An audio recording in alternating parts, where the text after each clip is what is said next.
Midi 14h, Sud Radio, la France dans tous ses états, le face-à-face. Vous êtes bien sur Sud Radio, il est 13h04, la France dans tous ses états. Là, c'est un état très particulier parce que je reçois deux personnalités inhabituelles par rapport aux sources d'information, aux thèmes d'information que nous partageons sur cette antenne, mais un sujet très important qui vous tient au cœur, au corps et à l'âme. L'ouvrage, je donne le là, s'appelle Allée de la Reine Marguerite. Non, ce n'est pas l'allée du roi de François Chandernagor, racontant les amours de Madame de Maintenon et de Louis XIV, mais c'est la vie de Stella Rocha, qui est une jeune Brésilienne, transgenre, qui arrive à Paris au début des années 90. Comme de nombreuses Brésiliennes trans de l'époque, elle se retrouve au bois de Boulogne, alors l'un des principaux lieux de prostitution étrangère en Europe, de personnages hauts en couleur qui forment une véritable communauté parallèle, licence, les agressions, les risques et la capacité à continuer malgré tout. C'est ce que vous racontez sous la plume et le témoignage de Yanis Zianadis, journaliste, qui raconte cet univers. C'est un monde à part, le bois de Boulogne, connu, on parle des Brésiliens, source de caricatures, de commentaires de toutes parts. Et pourtant, cet univers, il y a, et vous le racontez, il y a de l'humanité, il y a de la tragédie, il y a de la souffrance. Il y a de l'humour, j'ai ri en lisant ce livre et j'ai pleuré, je vous le disais hors antenne tout à l'heure. C'est une formidable aventure et elle témoigne d'un phénomène de notre époque. La prostitution est une réalité. On va faire la différence entre prostitution avec proxénétisme, ce qui n'est pas le cas du bois de Boulogne, et celle avec des gangs qui viennent des pays de l'Est. Et puis, évidemment, possiblement, est-ce qu'il faudrait rouvrir les maisons closes? Je commence avec vous, Yanis Zianadis. Je vous ai plutôt lu avec des articles gastronomiques dans Causeur et d'autres articles parce que vous êtes un sociologue formidable. Tout d'un coup, vous avez été interpellé par l'histoire de Stella et vous avez voulu raconter ce qui se passe dans cette allée Marguerite, de la Reine Marguerite au bois de Boulogne. Pourquoi ? Moi déjà le bois de Boulogne, je l'ai connu quand je devais avoir 20 ans parce qu'avec mes copains on passait en voiture et on était fascinés par les créatures et par l'ambiance qui se dégageait, qui était complètement cinématographique. Et donc, on passait des nuits entières à tourner dans le bois de Boulogne, à assister à cette espèce de spectacle extraordinaire. Mais j'avais très peur, parce que c'est fascinant et en même temps, c'est effrayant, le bois. Et j'ai connu Stella quelques années après, mais elle ne m'avait jamais raconté qu'elle avait travaillé au bois de Boulogne. Et quand, il y a 2 ans, je crois, Stella m'a raconté, elle a commencé à me raconter cette histoire qui lui est arrivée au bois de Boulogne. Je lui ai dit, mais il faut absolument en faire un livre. C'est-à-dire que le récit qu'elle m'en faisait me ramenait au cinéma que j'aime, c'est-à-dire à celui d'Almodovar et aussi au Notre-Dame des Fleurs de Jean Genet. J'entrais vraiment dans un monde qui me fascinait. Et donc, voilà pourquoi ce livre Allée de la Reine Marguerite. Mais il y a des scènes cinématographiques, je ne vais pas pouvoir toutes les raconter à l'antenne, surtout que le langage utilisé est celui des mots en usage, assez cru. Mais enfin, quand vous vous installez Reine Marguerite, que vous avez vos rivales qui viennent vous décider de vous mettre nu, vous dites à poil, on s'ensuit une scène absolument épique, et puis finalement, un costaud qui était un peu le patron de l'endroit, qui vient donner l'ordre, vous expliquez que vous faites ça parce que vous crevez de faim, vous avez besoin de bosser, il vous dit, bon, installe-toi là. Stella Rocha, vous êtes brésilienne, vous êtes resplendissante. Merci beaucoup. Vous avez l'air en pleine forme. Oui. et vous rayonnez le bonheur malgré les tragédies que vous avez vécues. Je suis Yanis a l'air plus fatigué, lui. Il a l'air d'user plus des joies de la vie, alors que vous êtes resplendissante. Racontez-nous, vous êtes né à Belém. Je suis né au Brésil, à Belém. À Belém, c'est l'état du Pará. Enfance dans une famille brésilienne, famille nombreuse. Brésilienne, famille nombreuse. Nous étions 14 enfants. Moi, j'étais l'avant-dernière. Mon père, il était policier. Ma mère, elle était catholique conservatrice. Lavandière. Voilà.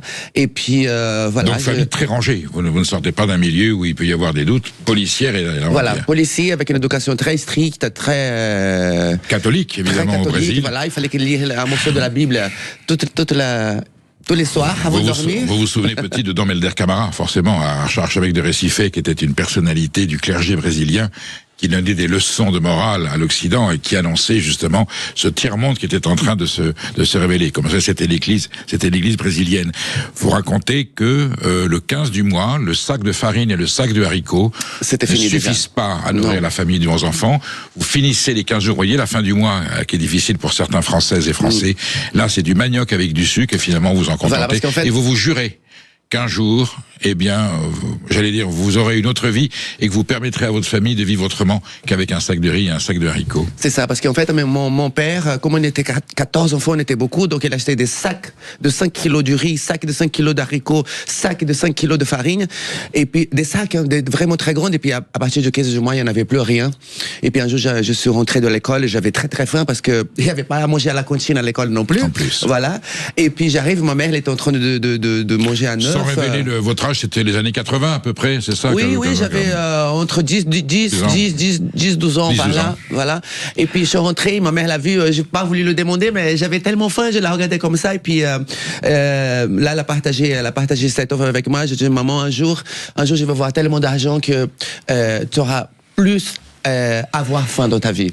Mais quand j'ai dit ça, franchement, j'ai jamais pensé à faire la prostitution. Hein. J'ai dit ça, c'était. Vous saviez que vous alliez un jour gagner votre vie courageusement. Voilà, que j'allais travailler, entreprendre, voilà. Mais la prostitution, c'était pas du tout mon. Et un jour, vous arrivez donc à avoir ce statut social en France. Vous arrivez par la prostitution en tant que transgenre. Vous gagnez bien votre vie et vous envoyez tous les mois un virement, un salaire à vos parents sur un compte joint que vous ouvrez au nom de votre maman et du vôtre.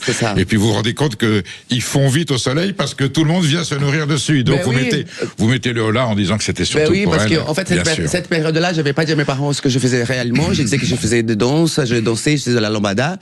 Et puis, mais par contre, à chaque fois, elle m'appelait, elle me disait, oui, c'est l'anniversaire de ton frère, et on va faire une fête. Ok, c'est l'anniversaire de machin. Donc tout le temps, il y avait des trucs. C'est le Brésil quand même. Et le compte en banque commençait à descendre. Et du coup, je dis bon, là c'est stop, on va arrêter un peu tout ça parce que voilà, l'argent ça vient de là. Je fais ceci, cela. Je trouve pas dans les arbres l'argent, donc voilà. Et à partir de ce moment-là, ça s'est calmé. Vous imaginez bien, Stella, qu'un compte joint ouvert en Brésil, c'est open bar et c'est feria todos os dias. Et moi, je pourrais pas refuser ma mère, je pourrais pas dire non. Du coup, vous avez, j'allais dire, contingenté cette aide qui a continué, mais dans des proportions plus raisonnables. En tout cas, vos parents ils vivent toujours ou non? Mon père, il est mort en 2019, au début du Covid. Il est mort à 104 ans. Mais en tout cas, vous avez continué à assister vos parents, votre famille, qui sont sortis un peu on peut parler d'une forme de misère et qui ont eu une vie décente grâce à vous. Au moins, tout le monde n'aurait pas cette générosité et cette pensée. Et Yanis, le bois de Boulogne, moi je l'ai connu parce qu'enfant, j'allais au jardin d'acclimatation. Donc c'est tout autre univers, n'est-ce pas? Et j'ai appris que dans les socs un peu plus loin, il se passait d'autres choses que Donald et la rivière enchantée et la guimauve. Et on a ce bois de Boulogne qui est quand même placé entre Boulogne et le 16e arrondissement et Neuilly, dans, j'allais dire, un des territoires, un secteur des plus riches, les plus huppés de Paris. C'est pas, voilà. Et il y a cette oasis. Alors, je parle d'oasis sociologique et culturelle où il se passe des choses étranges, une vie à part, un monde à part, avec quelque part quand même pas la bénédiction, mais la protection de la police. Hein, et on s'assure que ça n'est pas trop loin. Oui, il faut juste raconter que déjà, il y a ce mythe des Brésiliennes. Des travestis brésiliens, comme on disait dans les années 80. Pourquoi? C'est vrai que le Brésil commence à fournir Alors, pourquoi? Parce que en fait, c'est nous les Français qui sommes très précurseurs, parce que dans les années 50 et 60, il y avait déjà des grandes figures comme Bambi et Coccinelle, qui s'étaient mariés, qui avaient changé de sexe, et qui passaient à la télévision, tandis qu'au Brésil, il y avait... pas des personnages de Walt Disney, non. Les artistes de cabaret de chez Madame Arthur, et du Carrousel. Donc c'est le monde de la nuit. Le monde de la nuit, voilà. Et les Brésiliennes travesties au Brésil étaient dans les cabarets, mais n'avaient pas la même couverture médiatique qu'elles avaient en France. Elles ont commencé à venir quelques-unes en France travailler au Carrousel, et elles ont vu Pigalle. Ah oui. Et quand elles ont découvert Pigalle avec des travestis français qui se prostituaient, certaines ont commencé à se prostituer, ont raconté les gains et la tolérance de la police par rapport à la police brésilienne, et là les Brésiliennes ont débarqué à Pigalle. Et au début des années 80, on dénombre à peu près 500 travestis brésiliens à Pigalle, ce qui est énorme. Déjà. Et donc le mythe des travestis brésiliens a commencé. Elles ont chamboulé la prostitution. La passe était plus chère pour aller avec une brésilienne travestie qu'avec une vraie femme. Les femmes ont commencé à tirer la gueule. Ça a posé des problèmes de sécurité parce qu'il y a eu beaucoup de bagarres, c'était envahissant, ça prenait beaucoup de place dans l'espace public à Pigalle. Il y a eu un petit coup de filet de la police et tout ça s'est reporté au bois de Boulogne où on a décidé que finalement c'est l'endroit où ça posait le moins de problèmes. Donc délocalisé au bois de Boulogne. Exactement. Ça, c'est pas une industrie qui va en Chine, c'est on change de territoire pour pouvoir, alors évidemment c'est un bois, moins de contrôle, c'est pas une zone urbaine.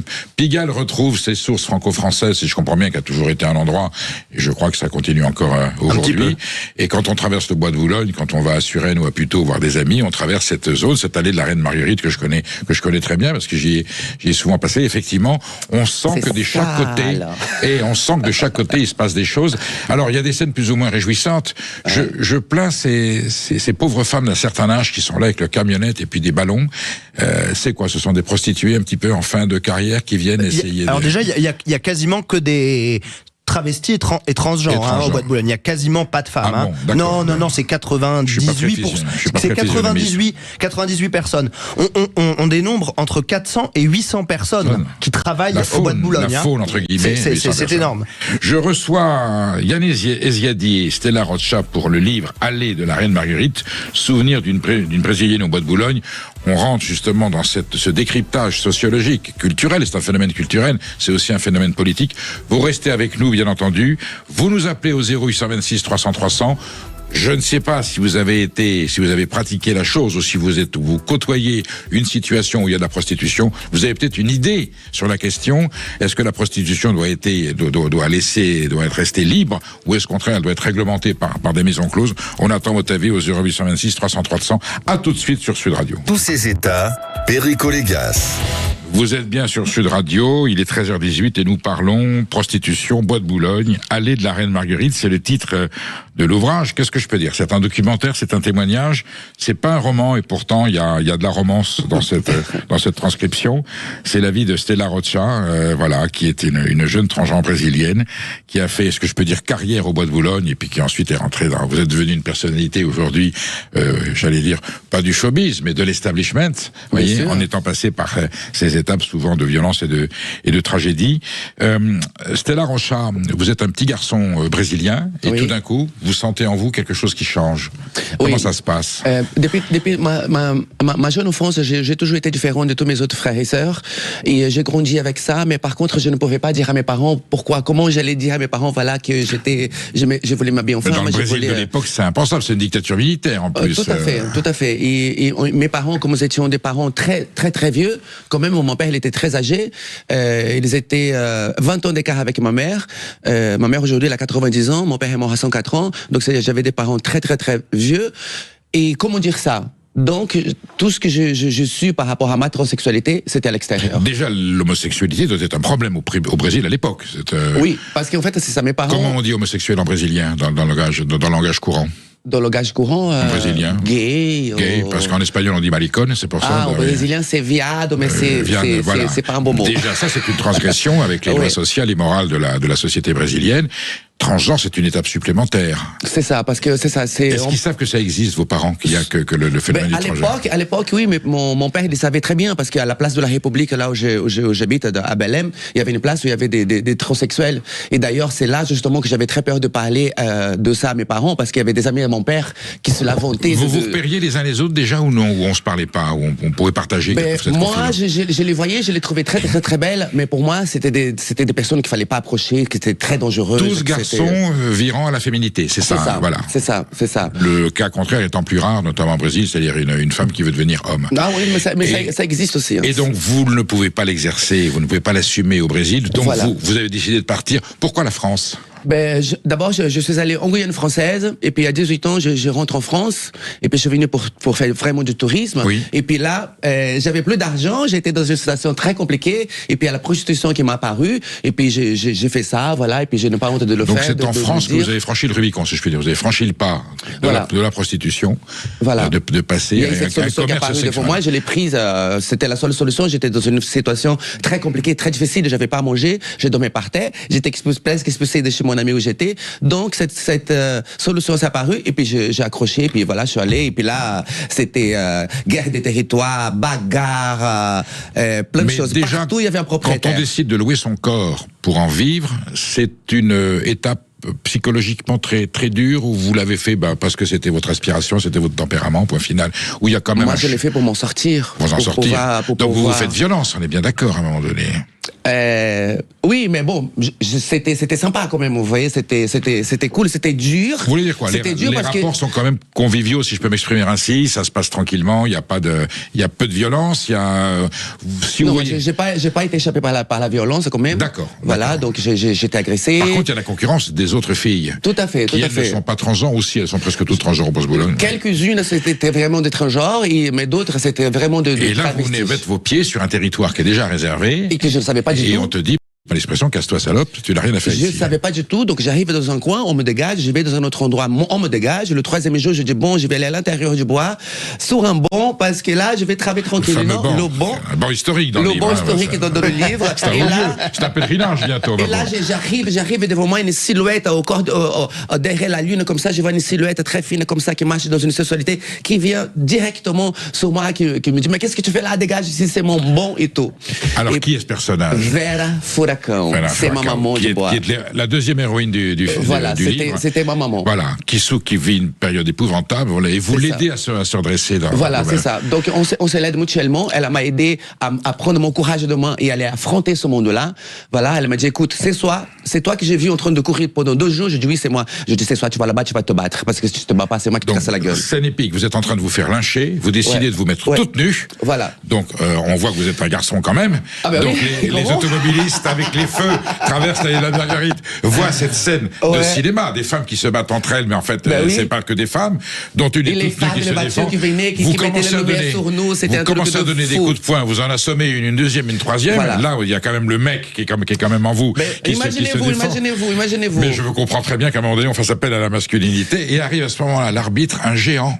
La chef de la rue, Esmeralda. Esmeralda, qui est un homme, bien entendu. Un homme algérien de presque 2 mètres de hauteur. Une armoire, vous dites, qui arrive, voilà. Et là, vous vous dites, je vais me faire broyer. Vous lui expliquez votre cas. Là, j'ai dit, c'est mort pour moi. Donc, il me prend par les bras comme ça, il me secoue, puis il me jette par terre comme ça. Et puis là, je tombe en pleurs, et puis je dis, voilà. Et je lui dis que je vais prendre la place de personne, que je suis là juste pour faire un peu d'argent pour pouvoir manger, retourner chez moi. Et il te dit, bon d'accord, mais tu fais pas d'histoire. Voilà, je dis, bon d'accord, tu peux rester là, mais si tu remènes quelqu'un, je te casse la gueule. Je dis, d'accord. Et du coup, vous intégrez cet univers. Voilà. Il n'est pas le parrain, mais il vous protège quand même par rapport aux autres. Il admet que vous soyez là. Voilà. Et vous commencez votre protocole, votre carrière. Voilà. Mais au début, c'était pas facile non plus, c'était pas accepté vraiment à 100%, parce que les propres filles qui me connaissaient pas m'envoyaient des mecs pour me gazer, me jetaient des pierres, me voler, plein de petites choses qui se passaient après. Alors là, comment ça se passe? Vous créez un réseau, une clientèle, si je puis dire, qui vous avec des gens qui vous voient régulièrement, très rapidement, mais avec des liens quelquefois presque sympathiques ou amicaux avec des clients habitués. Très rapidement, c'est extraordinaire. Voilà. Très rapidement, je fais beaucoup d'amis dans le bois.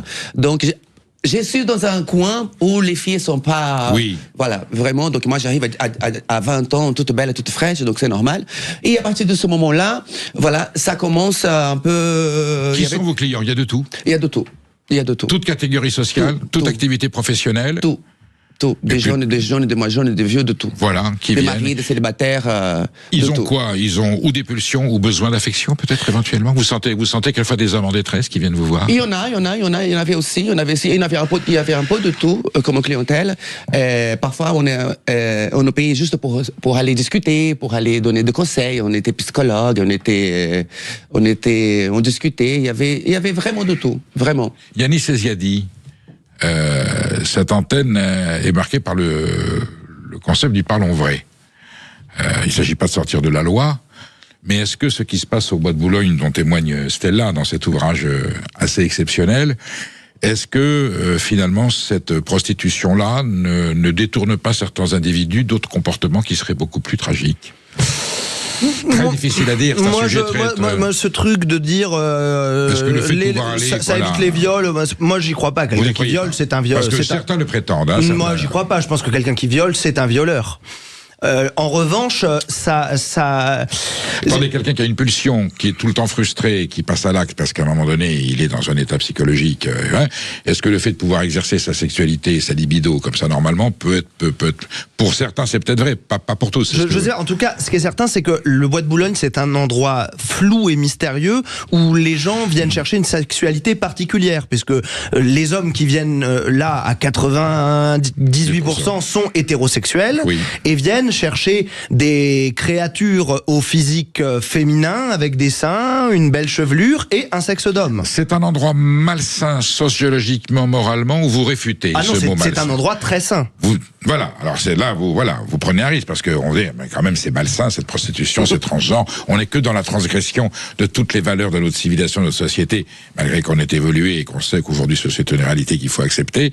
Vous dites c'est un endroit sain. C'est un endroit très sain. Vous rejoignez un peu ce que je vous dis. Ça permet de faire des choses qui se feraient peut-être différemment ailleurs. Non mais l'aspect paraît malsain quand on y passe. Oui. On voit des bandes de racailles, on voit des travestis et des transgenres. On se dit, et on surtout ne sait pas ce qui se passe derrière les arbres dans l'obscurité. Et moi, depuis un an, avec Stella et avec les amis que Stella m'a présentés, j'ai passé beaucoup de nuits dans l'obscurité. Et en fait, vous êtes allé sur le terrain, vous êtes allé en... là, j'ai passé un an entièrement au bois tout le temps, oui. Comme un spéléologue qui rentre dans la caverne. Bien évidemment. Mais je me suis rendu compte que c'était beaucoup moins glauque que ce qu'on pensait. Il avait très peur aussi. Au début, j'avais peur. Il y a quand même forcément des instants scabreux, forcément. Il peut y avoir de tout, je suppose. Bien évidemment, mais il y a beaucoup de joie entre les filles. Solidarité. Oui. Il faut. Oui. Il y a de la concurrence, de la rivalité et de la solidarité quand on suit, ça se passe bien. Mais... Un peu comme les gangs d'autrefois, où chacun avait son territoire bien et sûr. puis on se répartissait, alors que les nouvelles mafias sont d'une violence épouvantable dans le narcotrafic. On est quand même dans une forme de loyauté et de respect des autres. Voilà. Je reçois Stella Rocha et Yanis Ezziadi qui ont coécrit Allée de la Reine Marguerite, souvenir d'une brésilienne au bois de Boulogne. Le titre est truculent et raconte une réalité, une situation qui vous prend quelquefois aux tripes parce que c'est une très tragédie humaine. En même temps, il y a du courage et de la générosité et de la solidarité. C'est un ouvrage qui mérite d'être lu. Vous nous appelez au 0826 300 300. Emmanuel Galasso, qui est tout oui, qui est évidemment passionné par ce sujet, prendra votre appel. Vous pouvez interroger Stella, lui dire ce que vous avez envie de lui dire. Vous pouvez interroger Yanis Ezziadi, qui vous répondra avec la franchise et la truculence qu'on lui connaît. C'est une thématique que peut-être qui vous concerne, que vous avez approché, que vous connaissez, ou au contraire, qui inspire en vous soit du rejet, soit de la crainte, soit une forme de compassion. N'hésitez pas à nous appeler, on prendra vos appels au 0826 300 300. À tout de suite sur Sud Radio, vous avez la parole. Il est 13h33, vous avez la parole, appelez-nous, n'ayez aucune crainte, le sujet est passionnant, et en tout cas très humain, et le témoignage de Stella Rocha et Yanis Zinadis dans Allée de la Reine Marguerite aux éditions du Cherche Midi, formidable éditeur, vous rappelez Yanis Ezziadi que c'est quand même votre éditeur qui vous a permis, qui vous a encouragé d'aller dans cette belle aventure. Antoine Poitras, nous sommes d'accord, non, l'éditeur c'est Jean Le Gall. L'éditeur c'est Jean Le Gall. Jean Le Gall. Et voilà. jamais j'aurais cru que le livre serait vraiment publié sous cette forme, parce que vous l'avez vu, c'est très cru. Il a tout pris. Il y a des histoires vraiment scabreuses, et je pensais que certaines choses seraient censurées. Pas une ligne n'a été coupée. J'en ai été le premier étonné. Rien ne tombe sous le coup de la loi. De la morale, j'allais dire bourgeoise chrétienne, peut-être. Oui. Mais de la loi républicaine, non. Non. Alors, justement, Yanis et Stella donnera son avis aussi. Comment la République française gère aujourd'hui la prostitution? C'est un phénomène, c'est une réalité, elle a toujours existé, le plus vieux métier du monde, comme on dit. Est-ce qu'il y a, une disposition spéciale en France pour traiter la prostitution? Elle est acceptée, pas acceptée, poursuivie, contingentée, localisée? Actuellement, déjà, ce qui est pénalisé, ce sont les clients. À l'époque de Stella du livre, ce sont les prostituées qui sont pénalisées pour racolage. Aujourd'hui, ce sont les clients. Mais bon... Donc pas le droit de vendre son corps et maintenant pas le droit de consommer. Voilà. Et dès que l'on suppose... On a le droit de vendre son corps, mais pas le droit de consommer. Et dès que l'on est autendu aux stupéfiants, le consommateur est aussi responsable pénal aujourd'hui. Exactement. Mais cette loi n'est pas vraiment appliquée. Il y a quand même une tolérance. Et heureusement. C'est combien la sanction? Aujourd'hui, je sais pas. Aujourd'hui, je sais pas, mais à mon époque, c'était 1500 francs. 1500 francs. Pour le racolage. C'est encore du temps des francs. Et parfois, on avait 3 par nuit. Voilà. Et aujourd'hui, combien est puni Aucune idée. Bon, voilà. Aujourd'hui, ce que je sais. C'est un PV, je crois que c'est 130 quelque chose ou 135. Aujourd'hui, ce que c'est que la TDS, la travailleuse du sexe, part au commissariat. TDS, travailleuse du sexe. Extraordinaire. Et puis les messieurs, ils ont une petite contravention. Voilà. Donc, la question que l'on pose, quelles sont vos relations avec quand vous voyez d'anciennes prostituées, vous les conseillez quand vous les rencontrez? Certaines viennent se confier avec vous en disant, voilà, est-ce que je m'en sors, est-ce que je m'en sors pas? Ou vous avez coupé complètement, ou vous avez gardé quelques liens? Non, moi j'ai toujours fait partie d'une association aujourd'hui qui s'appelle ACEPTST. Avant, j'ai débuté au PAST. avec Dr Camille Krabal. Oui. Aujourd'hui, je suis dans une autre association qui s'appelle Acceptester. Acceptester avec la directrice Giovanna Hincon. Donc vous faites du social et vous continuez à côtoyer. Je continue. C'est vrai et accompagner ces filles. Voilà, c'est vrai qu'il y en a qui sont vraiment pas bien de faire ce travail-là, ça les peine. Mais il y a d'autres qui aiment ça, qui aiment vraiment. Elles ne vont pas faire autre chose que ça. Bon. Voilà. Et il y a quand même de la prostitution. Alors, elle est un petit peu en recul, de la prostitution, j'allais dire industrielle, avec des gangs proxénètes, souvent des pays de l'Est comme l'Albanie ou la Bulgarie. C'est encore une réalité tragique, ça, en France, même si ça recule. Oui, c'est terrible, mais c'est vraiment un autre monde. C'est-à-dire que là, on a affaire à des réseaux, à des filles c'est quasiment de l'esclavage. Le monde qu'on raconte nous et qui est toujours celui du Bois de Boulogne aujourd'hui. C'est un monde libre. C'est un monde. On y va librement soi-même.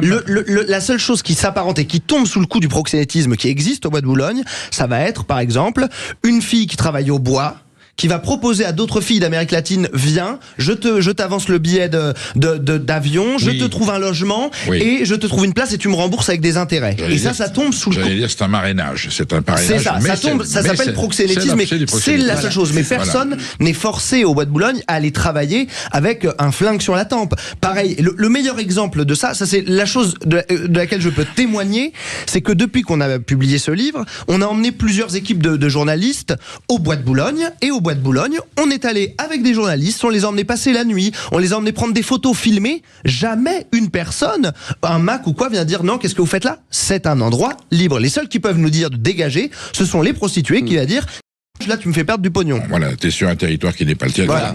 Nous avons Betty qui nous appelle d'Avignon. Bonjour Betty.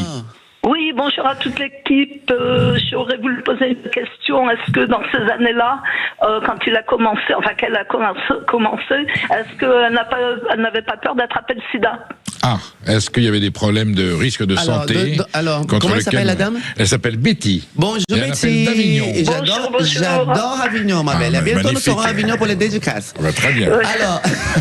Alors, c'est vrai que quand je suis arrivé en France, c'était le pic le plus haut du VIH. Bien sûr. Mais nous, les TDS, les femmes transgenres, mais pour un doigt, on mettait un préservatif. Donc, le préservatif, c'était... J'ai mis 3 secondes à comprendre. Même pour un doigt, on mettait un préservatif. Voilà, même pour un doigt, on mettait un préservatif. Donc, le préservatif, c'était fondamental pour nous. Parce que les gens pensent, les prostituées, là-bas, choper le sida. Non, c'est bien au contraire. Nous, on se protège toujours. Par contre, des clients qui font des conneries, des bêtises à droite à gauche, c'est eux qu'on doit se méfier. Vous voyez, moi à l'époque j'avais aussi j'étais marié, donc j'avais un copain, donc je me prenais, je faisais beaucoup attention de ne rien choper pour ne pas transmettre. Mesure hygiénique drastique. C'est nous qu'on travaillait, c'était pas d'exception, rien. Question de vie ou de mort. Il y avait même des hommes qui nous proposaient beaucoup plus d'argent pour faire l'amour sans préservatif, des pipes sans préservatif. Est-ce que pour autant le VIH a frappé au Bois de Boulogne à l'époque, malgré tout? Pardon? Est-ce que le VIH a quand même frappé? Ah oui, bien sûr. Il y a eu des... bien sûr. J'ai eu beaucoup de copines qui sont décédées, qui sont mortes. Pourquoi? Parce que dans ces moments-là, elles ont préféré l'argent or que de se protéger. Donc moi c'était le contraire. Moi, il n'y avait pas d'argent qui me faisait changer d'avis. Et donc pendant le Covid, est-ce qu'il y a eu des masques au Bois de Boulogne? Parce que l'activité a continué. Je sais pas, j'étais plus au bois à ce moment-là. D'accord, mais est-ce que vous en savez? Parce que voilà, le masque on le met, on le retire. Enfin voilà, donc là aussi une épidémie qui est toujours dangereuse dans un contact de bien évidemment. C'est clair. Betty, voyez donc, il y avait de la protection, il y avait une conscience qu'il y avait un risque sanitaire très fort.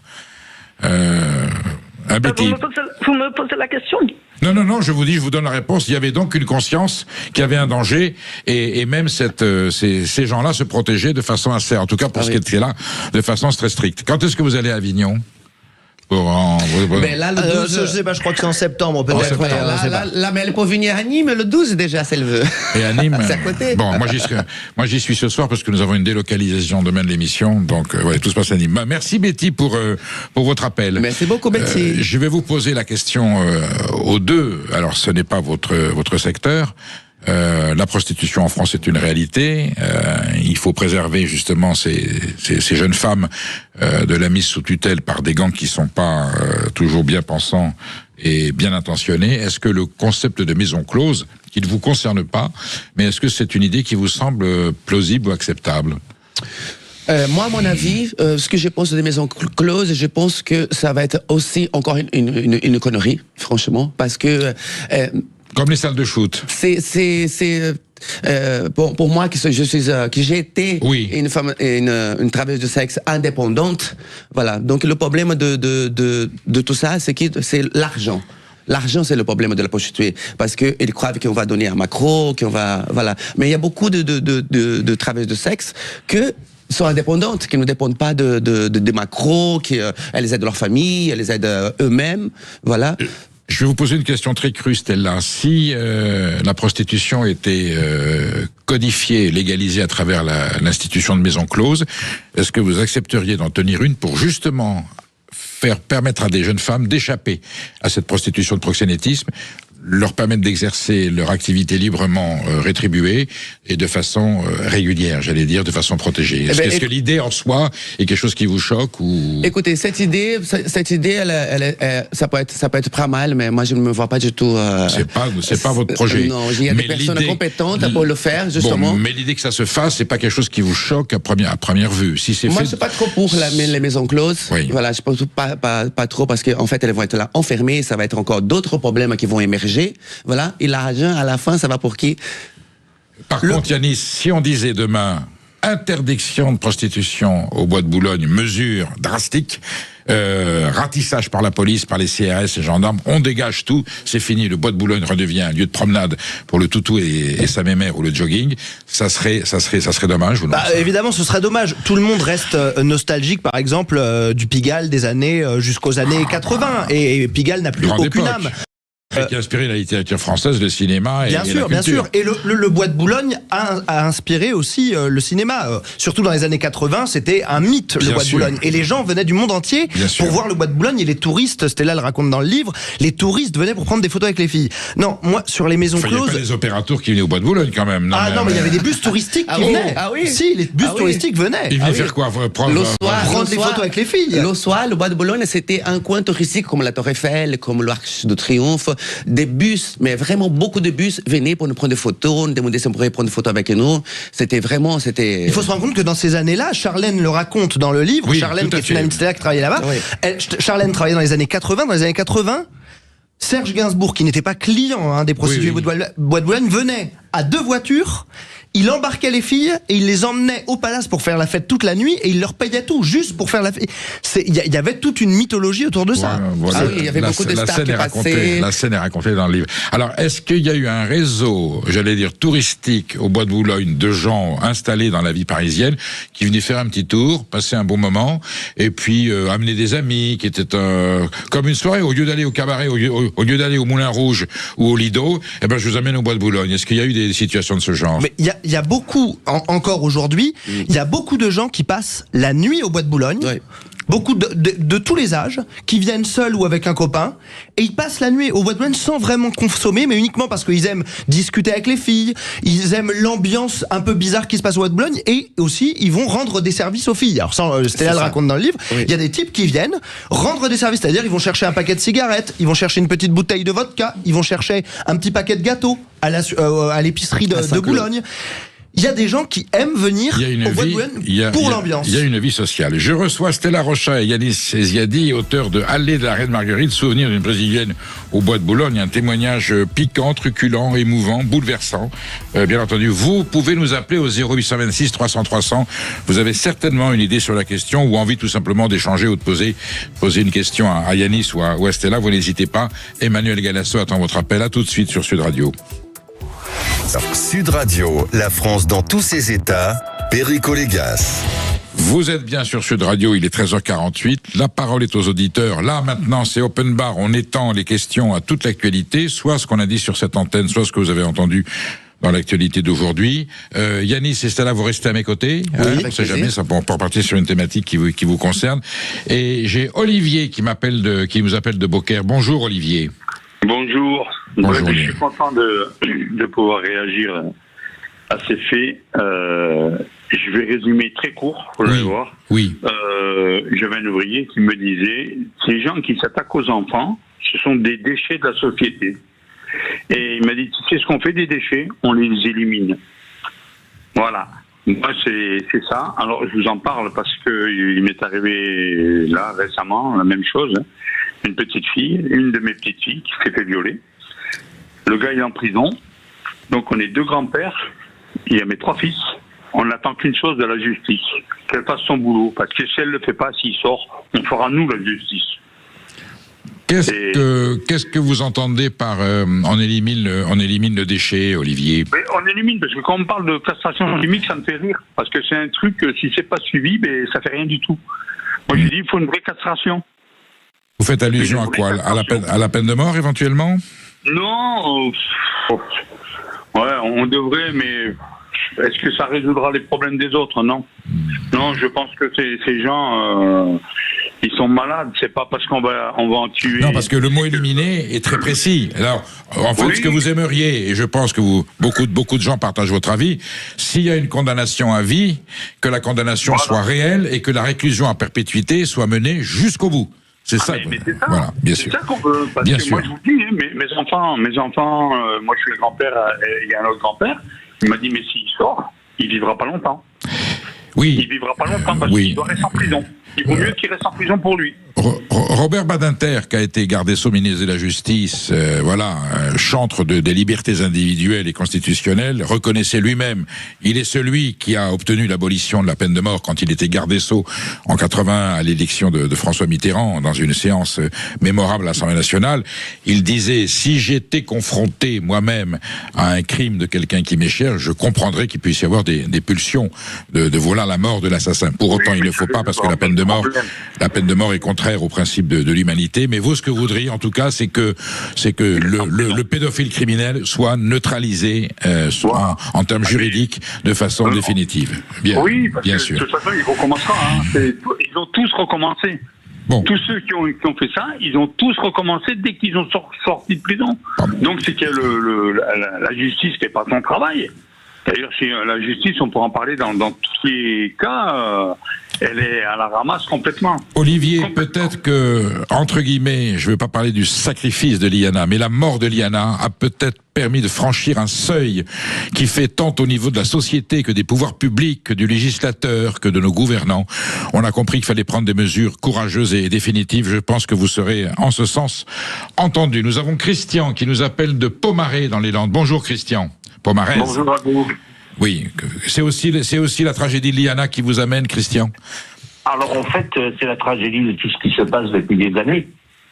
On est en train de faire un exemple avec ça, de nouveau, n'est-ce pas?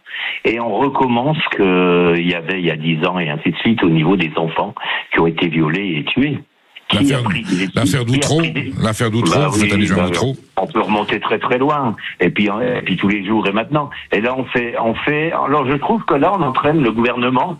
Sa spécialité à chaque fois, c'est d'y mettre un pansement en parlant pour faire la castration chimique. Le monsieur juste avant parle entre guillemets de la peine de mort. Olivier, oui. Oui, Olivier. Bon, dans ce qu'il dit, il a raison, mais la problématique, elle n'est pas là. Il faut regarder à la base. On a eu un gouvernement laxiste. Il faut s'en prendre aux gens aujourd'hui qui ont voté les lois, qui font les lois, qui devaient en 10 ans faire des... Et il faut revoir absolument... Il faut reculer. Il ne faut pas commencer à dire, vous savez, la peine de mort, tout le monde est pour de l'instant où vous perdez un enfant. C'est obligatoire. La castration chimique, ça fait combien de temps on en entend parler? Dites-moi. Ah ben, plusieurs années. J'ai 71 ans. À votre avis, j'en entends parler depuis quand? Depuis des années. Qui fait quoi? Il faut un jour, espérons qu'un jour, on aura quelqu'un dans un gouvernement où les choses seront annoncées, seront faites. Vous voyez ce que je veux dire? Oui, Christian. J'espère que les élections de 2027 vont rentrer dans une thématique où les Français vont voter pour des vérités et des gens qui bougent. Il faut faire un contre-pouvoir. J'ai toujours pensé ça. Un contre-pouvoir des citoyens.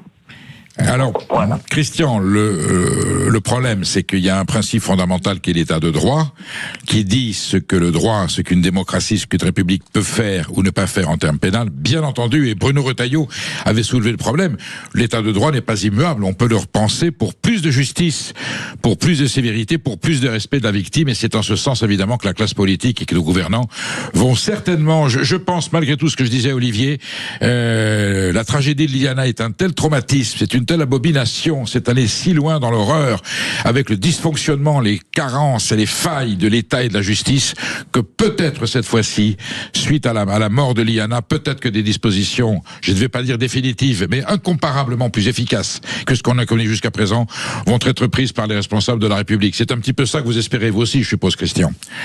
Absolument. De toute façon, il va falloir mettre les deux pieds dans le plat, remettre l'église au milieu du village, parce que les Français en ont marre. Les Français en ont marre de pleurer leurs enfants, n'est-ce pas? Mais... Et ça tend en plus que, regardez, c'est à chaque fois de l'UQTF, des gens qui sont...